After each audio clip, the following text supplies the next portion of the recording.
if you're looking to pick up a Vanguard that's strong and actually fun to play. Look no further than our boy, Groot. Personally, I'm not big into Marvel, but just look at this little tree dude. He's awesome.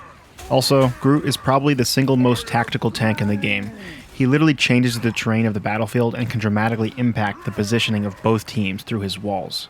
Not only that, he does a ton of damage and is a significant threat to any squishies that come near him. The problem is, his abilities are deceptively straightforward. There's actually a ton of small tech to learn when mastering him, most of which the game does not tell you about. So the goal of this guide is to give you all the info you need, what his abilities actually do, how to play him, and all the lesser known tips and tricks. I'll start off with some basic credentials. I'm primarily a Vanguard player, currently Grandmaster 3, my main is Groot, and I do have Groot at lower proficiency with 20 plus hours on him across multiple accounts. I'll start by discussing his abilities a little bit. You can always just press F1 to read the ability descriptions, so I won't waste too much time going over what they do. I'll just give a brief overview, then give some tips on how to use each ability. If you already know the basics of Groot, feel free to skip ahead. I'll be sure to have all the chapters marked. Vine Strike is Groot's primary fire. It does 70 damage per hit at a 20 meter range. This means you can kill any squishy with 4 shots. It's a projectile but comes out very fast. If you're able to isolate any healer, they should be forced to use utility to escape or they will die. As Groot, you actually have very high kill pressure. The only thing you really need to get used to with his left click is the speed, angle, and rhythm of how it comes out. Once you have this down, you can hit almost every shot within a 20 meter range. It's also important to remember this is a third-person style game, so your shots aim towards your crosshair but come from the left. Here's how I like to aim with Vine Strike. In close range, I aim as if it's hit scan. In mid to long range, when the target is moving right, aim to the right of the target.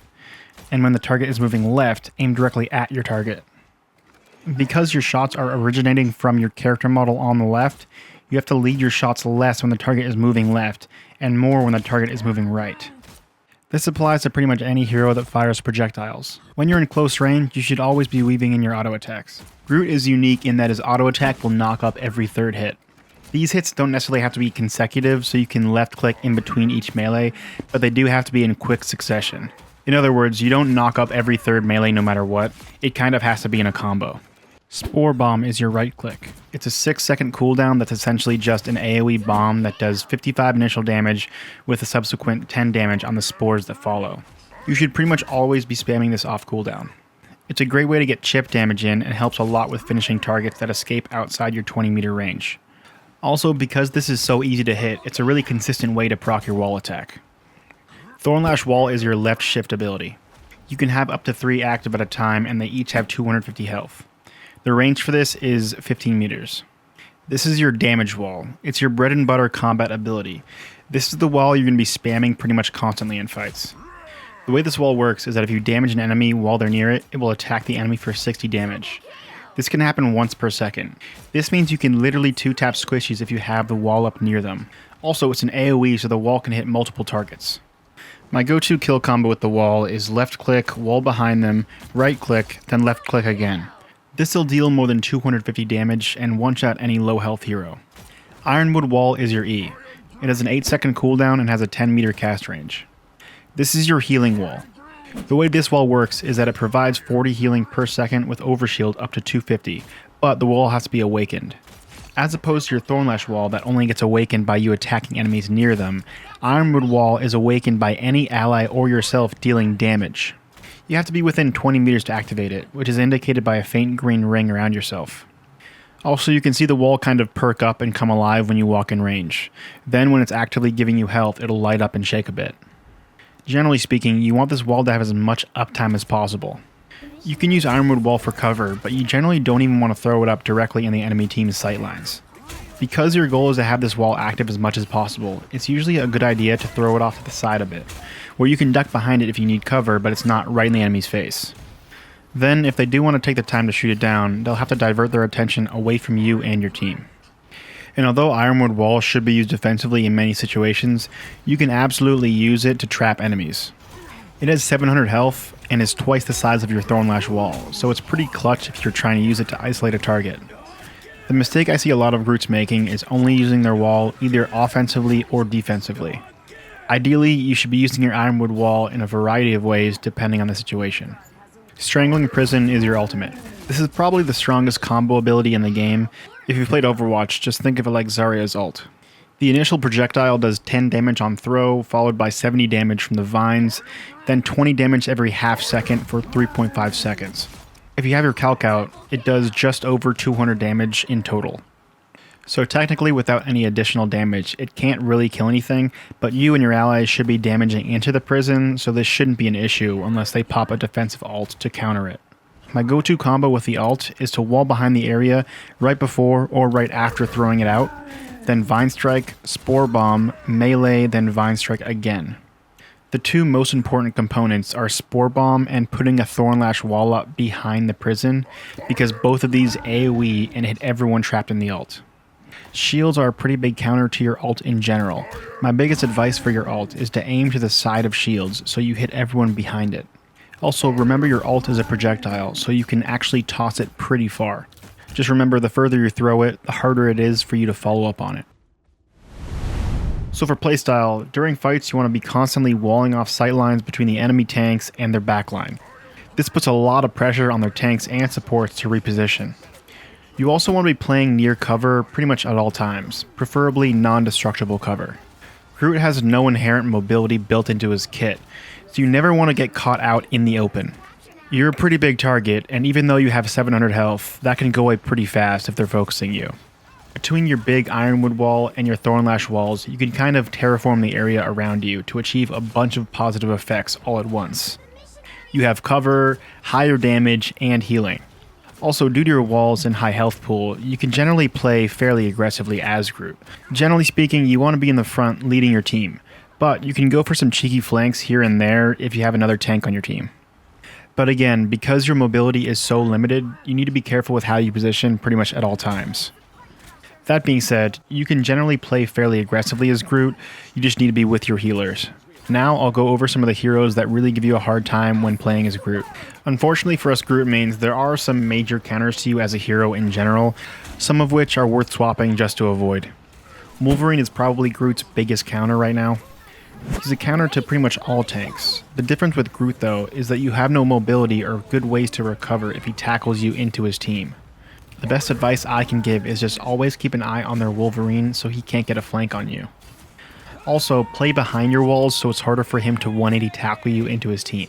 Regardless though, he gets so much value from just walking up to you and shredding your HP, it may be worth just swapping to something else. It's definitely still playable, especially if you have a Magneto that can bubble you whenever he grabs you. It's just generally an unfun matchup to play no matter what. Besides that, there are a ton of heroes that aren't quite counters, just a bit problematic at times. Pretty much any hero that's great at spam damage can be an issue. Heroes like Punisher, Winter Soldier, and even Squirrel Girl. They'll take out every wall you put up in less than a second just by spamming sightlines. This will make it more challenging to get any value out of your walls. Also, Winter Soldier's hook ability can be almost as much of an issue as Wolverine grab. Any one of these heroes on their own won't give you much trouble, but if they have multiple, it'll probably get pretty rough for you. In terms of what Groot counters himself, he's pretty great into heavy melee DPS teams. Heroes like Iron Fist, Magic, and Black Panther won't be able to dash in and out as easily with your walls up everywhere, and they're much less equipped to take them out. He also doesn't have much trouble against main tanks like Strange and Magneto.